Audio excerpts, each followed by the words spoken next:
요셉이 감옥에 투옥되는 동안 파라오는 두 차례에 걸쳐서 악몽에 시달렸느냐 그의 꿈은 이러했습니다. 그 파라오가 나일강에 서 있는데 아름답고 살찐 일곱 암수가 가까이 올라와 갈밭에서 뜯어먹고 있었습니다. 그 뒤에 또 흉악한 파리한 다른 일곱 암수가 나일강가에서 놀라와 그 소와 함께 나일강가에 서 있더니 아름답고 살찐 일곱 소를 잡아먹은 뒤에 바로왕은 꿈에서 깨어나게 됩니다. 다시 잠이 들어서 꿈을 꾸니 한 줄기의 무성하고 충실한 일곱 이삭이 나왔습니다. 모의 가늘고 동북에 마른 일곱 이삭이 나왔으니 무성하고 충실한 일곱 이삭을 삼키시다. 이제 바로가 깨어보니 또 꿈이었던 것입니다. 이렇듯 바로왕이 꿈을 해석하는 자가 아무도 없었습니다. 그러나 요셉이 파라오에게 불러서 왕의 꿈을 정확하게 해주었습니다. 애굽 땅에서 7년간의 풍년에 이어 7년간의 기근이 닥칠 것입니다.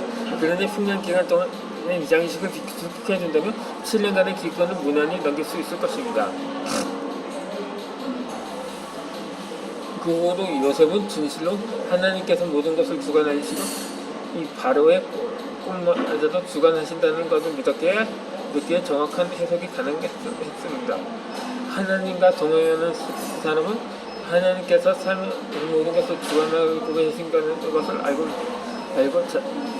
잘 알고 있습니다. 요셉이 바로 그러한 사람이었습니다. 요셉이 비록 험난한 상황에 있다 할지라도 하나님께서 자신의 삶을 온전히 주관하고 계시다는 것을 믿었던 것입니다. 하나님의 인도하심이 아니라에 따라 요셉은 마음의 평안을 가질 수가 있었습니다.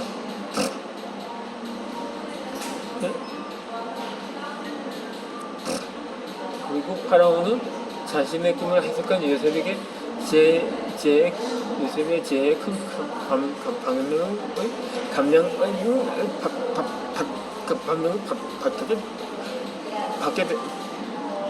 받게 됩니다. 그래서 당시 30살인 시브리는 애굽 전역에서 두 번째로 강력한 지도자의 자리에 앉혔습니다. 요셉이 노예로 팔린다는 것은 큰 고통이요 시련이었지만 지도자에게 위한 준비 과정이었던 것입니다.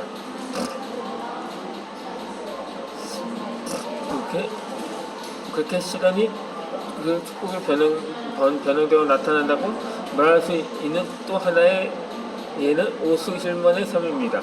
오수실몬은 저서 하나님이 타이밍에서 자신이 14살이었던 1996년 9월 집에서 TV를 보고 있다가 갑자기 뉴스 속보가 나온 이야기를 들려줍니다.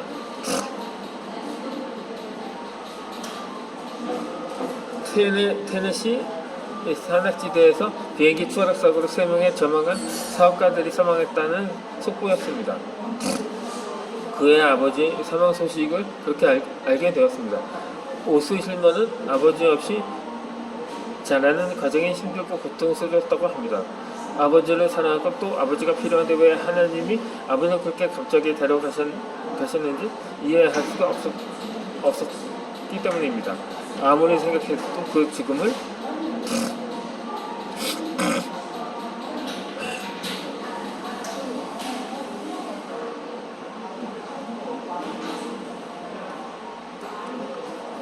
축복으로 여길 수는 없었다고 합니다.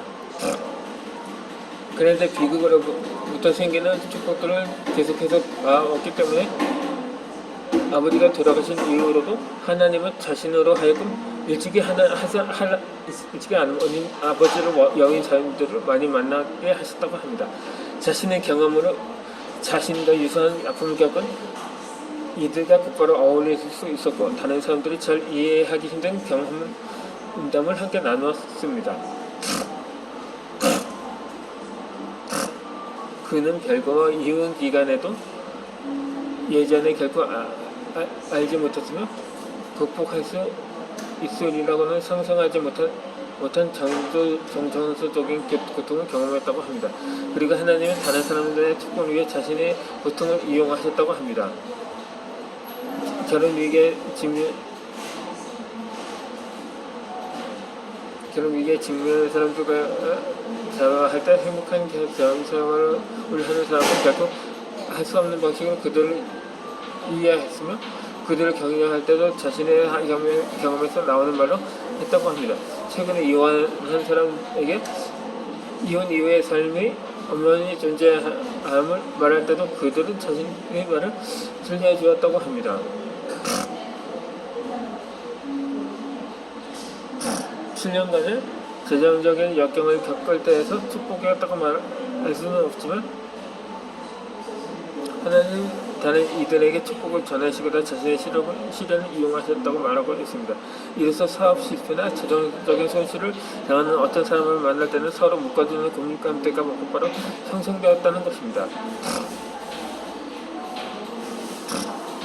하나님은 우리의 온갖 역경들, 곧 심장마비, 암, 전염차 사고, 중범죄, 화산, 사랑하는 사람과의 사별 등 동시에 그 고통은 주변 사람들을 위한 축복으로 변화시킬 수 있다고 오수 실만은 말합니다. 그리고 이런 경험을 통해 다른 이들을 더 잘 위로하고 격려할 수 있게 된다고 합니다.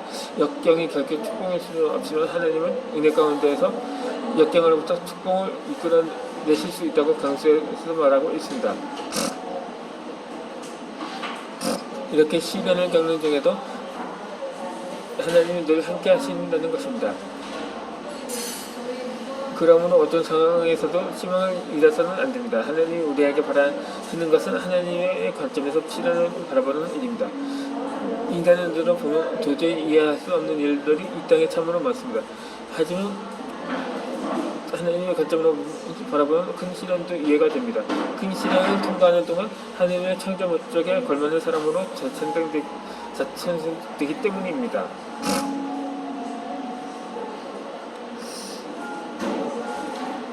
반면에 어떤 사람은 작은 시련 앞에서도 주저앉곤 합니다.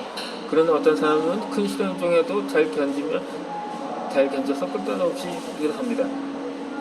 그리고 새로운 인물이 되어 큰 일을 이룹니다. 그러므로 시련의 크고 작음이 문제가 아니라 시련에 어떤 마음으로 받아들이느냐에 따라 시련 이후의 삶과 모습이 확연히 달라집니다.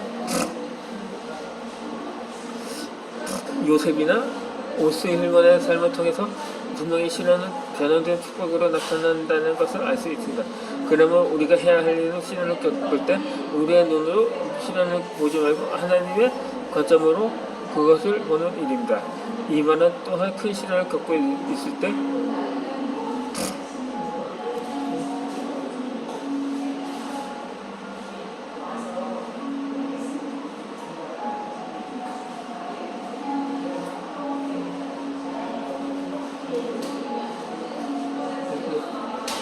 인간의 위로는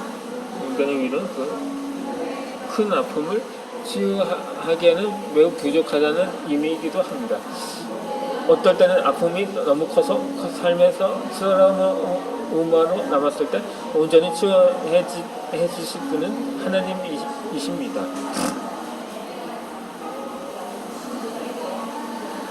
은퇴를 앞두고 두 번째 성공을 꿈꾸는 이유가 있습니다. 이 소포클레스는 성공은 수고의 대가라는 것을 기억하라고 말했습니다. 1996년 3월에 경북 건설지에 있는 영남 삼육고등학교로 발령이 났습니다. 국어교사는 국어 수업만 하는 것이 아니라 교회 글짓기 대회가 있으면 학생을 지도에 출선시킵니다. 그런데 100일장은 어떤 글자가 주어질지 몰라 지도하기가 쉽지 않습니다. 대회장이나 모인 장소에서 글씨를 제시하기 때문입니다. 그래서 여러 문학 작품을 감상하게 하고 어떻게 쓰고 어떤 방법으로 글자를 풀어나가시 감각을 익히도록 지도합니다. 그리고 원고지 작성법도 지도합니다.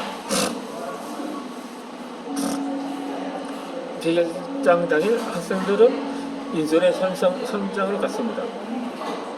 각 학교 지도교사의 인솔에 많은 학생이 모여들었습니다. 이렇게 학생들이 많은데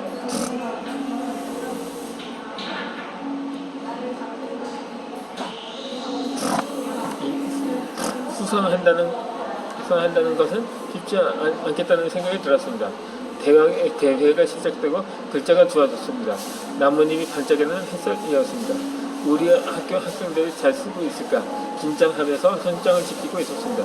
지도교사들은 학생들이 있는 교실에 들어갈 수 없습니다. 밖에서 기다려야 합니다.